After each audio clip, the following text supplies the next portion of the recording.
Hello everyone, welcome back to my channel.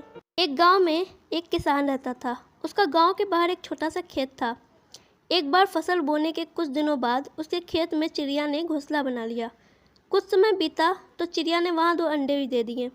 उन अंडों में से 2 छोटे छोटे बच्चे निकल आए। वे बड़े मज़े से उस खेत में अपना जीवन गुजारने लगे।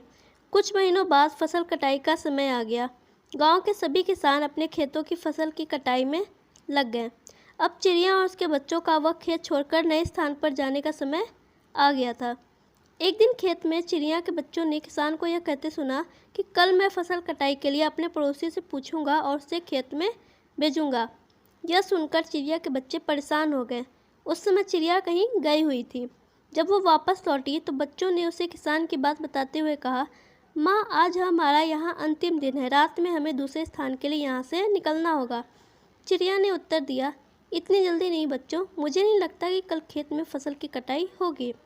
चिड़िया की कही बात सही साबित हुई। दूसरे दिन किसान का पड़ोसी खेत में नहीं आया और फसल की कटाई न हो सकी। शाम को किसान खेत में आया और खेत को जैसे का तैसा देखकर बुदबुदाने लगा कि ये पड़ोसी तो नहीं आया।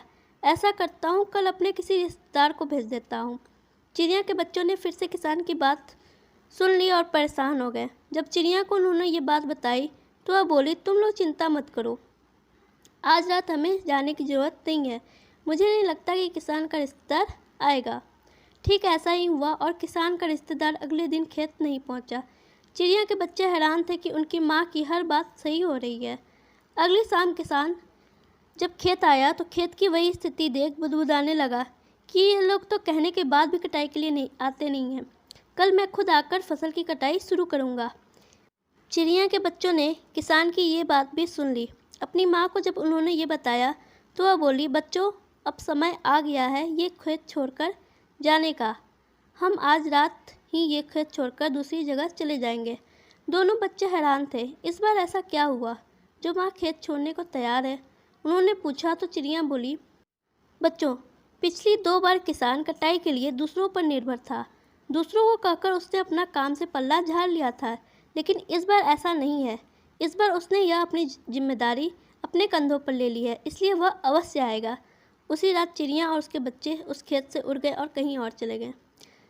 दोस्तों, इस कहानी से हमें यह सीखने को मिलता है कि दूसरों की सहायता लेने में कोई बुराई नहीं है, किंतु यदि आप समय पर काम शुरू करना चाहते हैं और चाहते हैं कि वह समय पर पूरा हो जाए तो उस काम की जिम्मेदारी स्वयं लेनी होगी। दूसरे भी उसी की मदद करते हैं जो अपनी मदद खुद करता है।